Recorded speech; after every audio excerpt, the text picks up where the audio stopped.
বিসমিল্লাহির রহমানির রহিম। আসসালামু আলাইকুম ওয়া রাহমাতুল্লাহি ওয়া বারাকাতুহু। সমস্ত প্রশংসা মহান আল্লাহ তাআলার জন্য। দরুদ ও সালাম বর্ষিত হোক আমাদের প্রিয় নবী হযরত মুহাম্মদ মুস্তাফা সাল্লাল্লাহু আলাইহি সাল্লামের উপর, তার পরিবার পরিজন, সাহাবায়ে কেরাম এবং কিয়ামত পর্যন্ত তার অনুসারীদের উপর। প্রিয় দর্শক, আপনারা দেখছেন আমাদের ধারাবাহিক সিরাতুন নবী সাল্লাল্লাহু আলাইহি সাল্লামের সপ্তম পর্ব। গত পর্বগুলোতে আমরা রাসূলুল্লাহ সাল্লাল্লাহু আলাইহি সাল্লামের জীবনের বিভিন্ন গুরুত্বপূর্ণ ঘটনা নিয়ে আলোচনা করেছি, আর আজকের পর্বটি একটু ভিন্ন ধরনের। আজ আমরা জানব আল্লাহ রসুল মুহাম্মদ সাল্লাল্লাহু আলাইহি সাল্লামের সন্তানদের সম্পর্কে। একজন মানুষ হিসাবে রসুল সাল্লাল্লাহু আলাইহি সাল্লাম যেমন ছিলেন একজন মহান নবী ও রসুল, তেমনি তিনি ছিলেন একজন পিতা। তার সন্তানদের প্রতি তার ভালোবাসা, তাদের জীবনের বিভিন্ন ঘটনা এবং তাদের সঙ্গে তার সম্পর্কের মধ্যেও আমাদের জন্য রয়েছে অসংখ্য শিক্ষা। প্রিয় ভাই ও বোনেরা, রাসূল সাল্লাল্লাহু আলাইহি সাল্লামের মোট 7 জন সন্তান ছিলেন। তাদের মধ্যে ছিলেন 3 জন পুত্র এবং 4 জন কন্যা। তাদের নাম হলো কাসিম, আব্দুল্লাহ, ইব্রাহিম, জয়নাব, রুকাইয়া, উম্মে কুলসুম এবং ফাতিমা রাদিয়াল্লাহু তাআলা আনহা। তাদের মধ্যে ইব্রাহিম রাদিয়াল্লাহু তাআলা আনহু ছাড়া বাকি 6 জন ছিলেন আম্মা জান খাদিজা রাদিয়াল্লাহু তাআলা আনহার সন্তান। ইব্রাহিম রাদিয়াল্লাহু তাআলা আনহুর মা ছিলেন মারিয়া কিপ্তিয়া রাদিয়াল্লাহু তাআলা আনহা। এখন চলুন একে একে তাদের সংক্ষিপ্ত পরিচয় জেনে নিই। প্রথম সন্তান কাসিম রাদিয়াল্লাহু তাআলা আনহু। রাসূলুল্লাহ সাল্লাল্লাহু আলাইহি সাল্লামের প্রথম সন্তান ছিলেন একজন পুত্র, তার নাম ছিল কাসিম। এই সন্তানকে কেন্দ্র করে আল্লাহ রসুলের কুনিয়াত হয়েছিল আবুল কাসিম, অর্থাৎ কাসিমের পিতা। কাসিম ছোটবেলাতেই ইন্তেকাল করেন। তিনি প্রাপ্ত বয়স্ক হওয়ার আগেই দুনিয়া থেকে বিদায় নেন। রাসূলুল্লাহ সাল্লাল্লাহু আলাইহি সাল্লামের জীবনে সন্তানদের মধ্যে কাসিমের স্থান ছিল বিশেষ, কিন্তু আল্লাহর হুকুমে এই সন্তানকে বেশি দিন কাছে রাখার সুযোগ তার হয়নি। এখান থেকে আমরা একটি বিষয় বুঝতে পারি, নবী হওয়া সত্ত্বেও রাসূল সাল্লাল্লাহু আলাইহি সাল্লাম একজন পিতার মতোই সন্তান হারানোর কষ্ট অনুভব করেছেন। আর একজন মুমিনের জন্য পরীক্ষার সময় আল্লাহর সিদ্ধান্তের উপর ধৈর্য ধারণ করাই হলো ঈমানের শিক্ষা। দ্বিতীয় সন্তান হচ্ছে জয়নাব রাদিয়াল্লাহু তাআলা আনহা।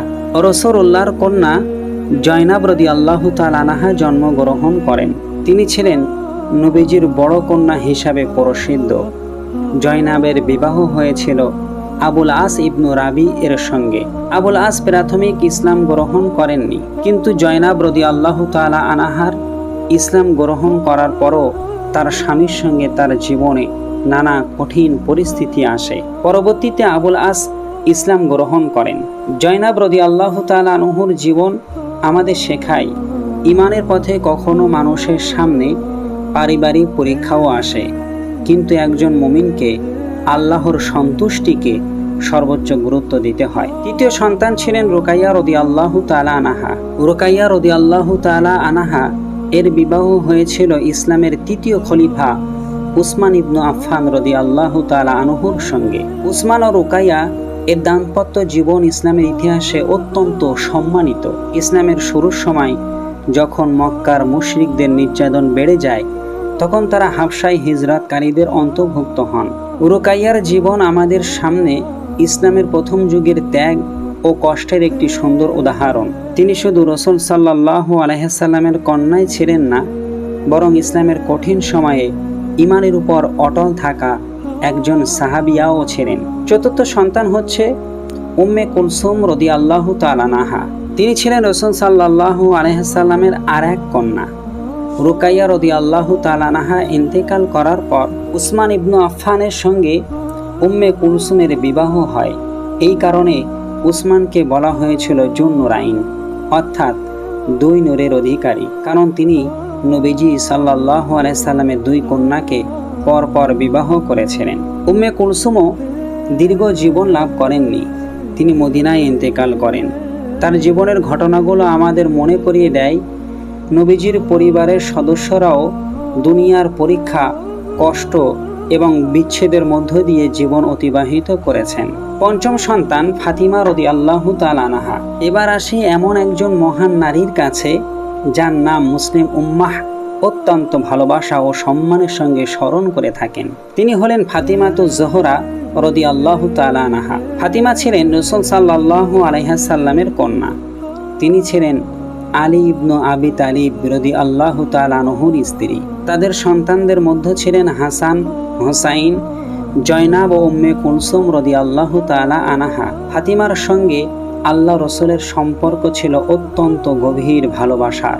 সহিহ বুখারীর বর্ণনায় এসেছে, রসুল সাল্লাল্লাহু আলাইহি সাল্লাম তার শেষ অসুস্থতার সময় ফাতিমাকে ডেকে গোপনে একটি কথা বলেছিলেন। প্রথমে ফাতিমা কেঁদে ফেলেন, পরে রসুল তাকে আরেকটি কথা বললে তিনি হাসেন। পরে ফাতিমা জানান, প্রথমবার রসুল তাকে তার নিজের ইন্তেকালের সংবাদ দিয়েছিলেন, আর দ্বিতীয়বার জানিয়েছিলেন যে তার পরিবার থেকে তিনিই প্রথম ব্যক্তি যিনি আল্লাহর রসুলের সঙ্গে মিলিত হবেন। এই ঘটনা আল্লাহ রসুল ও তার কন্যা ফাতিমা রাদিয়াল্লাহু তাআলা আনহার মধ্যকার গভীর ভালোবাসার একটি হৃদয়স্পর্শী দৃষ্টান্ত। আরেকটি গুরুত্বপূর্ণ বিষয় হলো, আল্লাহ রসুল ফাতিমা সম্পর্কে বলেছেন, ফাতিমা আমার একটি অংশ। তার কষ্ট রসুল সাল্লাল্লাহু আলাইহি সাল্লামের কাছে অত্যন্ত গুরুত্বপূর্ণ ছিল। ফাতিমা রসুল সাল্লাল্লাহু আলাইহি সাল্লামের ইন্তেকালের পর অল্প সময় জীবিত ছিলেন এবং তিনি তার সন্তানদের মধ্যে সর্বশেষ ইন্তেকালকারী। ষষ্ঠ সন্তান হচ্ছে আব্দুল্লাহ রাদিয়াল্লাহু তাআলা আনহু। রসুল সাল্লাল্লাহু আলাইহি সাল্লামের আর এক পুত্র ছিলেন আব্দুল্লাহ রাদিয়াল্লাহু তাআলা আনহু। কিছু বর্ণনায় তাকে তাইয়িব এবং তাহির নামেও উল্লেখ করা হয়েছে, তবে অনেক আলেমের মতে এগুলো আব্দুল্লাহর উপাধি বা ডাক নাম ছিল। আব্দুল্লাহ শৈশবেই ইন্তেকাল করেন, অর্থাৎ নবীজির পুত্র সন্তানদের কেউই প্রাপ্ত বয়স্ক হয়ে তার সঙ্গে দীর্ঘ জীবন কাটানোর সুযোগ পাননি। এটি রসুল সাল্লাল্লাহু আলাইহি সাল্লামের জীবনের অত্যন্ত বেদনাদায়ক একটি দিক। একজন পিতা হিসাবে তিনি সন্তান হারানোর কষ্ট পেয়েছেন, কিন্তু সেই কষ্টের মধ্যেও তিনি আল্লাহর উপর আস্থা রেখেছেন। সপ্তম সন্তান হচ্ছে ইব্রাহিম রাদিয়াল্লাহু তাআলা আনহু। এবার আসি রসুল সাল্লাল্লাহু আলাইহি সাল্লামের সর্বশেষ সন্তান ইব্রাহিম রাদিয়াল্লাহু তাআলা আনহু এর কাছে। ইব্রাহিম মদিনায় জন্মগ্রহণ করেন। তার মা ছিলেন মারিয়া কিপ্তিয়া রাদিয়াল্লাহু তাআলা আনহা। ইব্রাহিমের জন্ম রসুল সাল্লাল্লাহু আলাইহি সাল্লামের জন্য অত্যন্ত আনন্দের বিষয় ছিল। রসুল তাকে অত্যন্ত ভালোবাসতেন।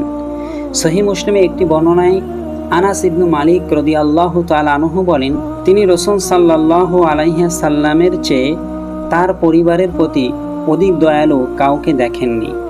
রসুল ইব্রাহিমকে দেখতে পেতেন, তাকে কোলে নিতেন এবং চুমু দিতেন। কিন্তু এখানে আল্লাহর পরীক্ষা ছিল। ইব্রাহিম শৈশবেই অসুস্থ হয়ে ইন্তেকাল করেন। একজন পিতা হিসাবে নবীজি তার ইন্তেকালে গভীরভাবে দুঃখিত হন। এখানে আমাদের জন্য একটি অত্যন্ত গুরুত্বপূর্ণ শিক্ষা রয়েছে। সন্তানদের মৃত্যুতে কষ্ট পাওয়া, চোখে পানি আসা, এগুলো মানুষের স্বাভাবিক অনুভূতি, কিন্তু বিপদের সময় আল্লাহর প্রতি অসন্তুষ্ট হওয়া যাবে না। নবীজি সাল্লাল্লাহু আলাইহি সাল্লাম নিজেই শোক প্রকাশ করেছেন, কিন্তু আল্লাহর সিদ্ধান্তের বিরুদ্ধে কোনো কথা বলেননি। এটাই হলো একজন মুমিনের শিক্ষা। দুঃখ থাকবে, চোখে পানি আসবে, হৃদয় কষ্ট পাবে, কিন্তু মুখে এমন কোনো কথা বলা যাবে না যাতে আল্লাহ অসন্তুষ্ট হন। নবীজির সন্তানদের জীবন থেকে আমাদের শিক্ষা। আমরা যদি নবীর সন্তানদের জীবনের দিকে তাকাই, তাহলে একটি বিষয় খুব স্পষ্ট হয়ে ওঠে। নবীজির জীবন শুধু যুদ্ধ, রাষ্ট্র পরিচালনা, দাওয়াত কিংবা ইবাদতের জীবন ছিল না। তিনি ছিলেন একজন পিতা। তিনি সন্তানদের ভালোবাসতেন। সন্তানদের মৃত্যুতে তিনি কষ্ট পেয়েছেন। সন্তানদের জন্য তার হৃদয় কেঁদেছে। অর্থাৎ ইসলাম আমাদের অনুভূতিহীন মানুষ হতে শেখায় না, বরং ইসলাম শেখায় ভালোবাসবে, কাঁদবে, দুঃখ পাবে, কিন্তু সব অবস্থায় আল্লাহর উপর ভরসা রাখবে। আর আল্লাহ রসুল সাল্লাল্লাহু আলাইহি সাল্লামের সন্তানদের জীবন আমাদের আরও একটি শিক্ষা দেয়। দুনিয়ার জীবন স্থায়ী নয়। রাসূলুল্লাহর সন্তানদের মধ্যে কেউ দীর্ঘ জীবন পাননি। তার পুত্র সন্তানরা ছোট বয়সেই দুনিয়া থেকে বিদায় নিয়েছেন, আর তার কন্যাদের মধ্যে ফাতিমা রাদিয়াল্লাহু তাআলা আনহা ছাড়া সবাই তার জীবদ্দশায় ইন্তেকাল করেছেন। তাই আমাদের মনে রাখতে হবে, আজ আমরা যাদের ভালোবাসি, যাদের নিয়ে গর্ব করি, যাদের জন্য জীবন ব্যস্ত করে রাখি, একদিন সবাইকে এই দুনিয়া ছেড়ে চলে যেতে হবে। স্থায়ী হলো একমাত্র আল্লাহ তাআলা। প্রিয় ভাই ও বোনেরা, আজকের পর্বে আমরা সংক্ষেপে জানলাম আমাদের প্রিয় নবী হযরত মুহাম্মদ সাল্লাল্লাহু আলাইহি ওয়াসাল্লামের 7 জন সন্তান সম্পর্কে। তাদের মধ্যে ছিলেন কাসিম রাদিয়াল্লাহু তাআলা আনহু, জয়নাব রাদিয়াল্লাহু তাআলা আনহা, রুকাইয়া, উম্মে কুলসুম, ফাতেমা রাদিয়াল্লাহু তাআলা আনহা, আব্দুল্লাহ রাদিয়াল্লাহু তাআলা আনহু এবং ইব্রাহিম রাদিয়াল্লাহু তাআলা আনহু। এই প্রত্যেকটি জীবন আমাদের জন্য একটি শিক্ষা। কেউ আমাদের শেখান ধৈর্য, কেউ ত্যাগ, কেউ ঈমানের উপর অটল থাকা, আর কেউ শেখান প্রিয়জন হারানোর পরও আল্লাহর উপর ভরসা রাখা। রাসূলুল্লাহ শুধু আমাদের জন্য একজন নবী নন, তিনি আমাদের জন্য সর্বোত্তম আদর্শ। তিনি যেমন ইবাদত শিখিয়েছেন, তেমনি শিখিয়েছেন পরিবারকে ভালোবাসতে, সন্তানদের প্রতি দয়া করতে এবং বিপদের সময় আল্লাহর উপর ভরসা রাখতে। আল্লাহ তাআলা আমাদের সবাইকে আল্লাহর নবীর জীবন সঠিকভাবে জানার, বোঝার এবং সুন্নাহ অনুযায়ী জীবন পরিচালনা করার তৌফিক দান করুন। আমিন। আজকের মতো এখানেই শেষ করছি। আপনারা যদি আমাদের এই সিরাতের ধারাবাহিক ভিডিওগুলো শুরু থেকে দেখে না থাকেন, তাহলে অবশ্যই আগের পর্বগুলোও দেখে নেবেন। আর সিরাতুন নবী সাল্লাল্লাহু আলাইহি ওয়াসাল্লামের পরবর্তী পর্বে আমরা ইনশাআল্লাহ রাসূল সাল্লাল্লাহু আলাইহি ওয়াসাল্লামের জীবনের আরও একটি গুরুত্বপূর্ণ অধ্যায় নিয়ে আলোচনা করব। আসসালামু আলাইকুম ওয়া রাহমাতুল্লাহি ওয়া বারাকাতুহু।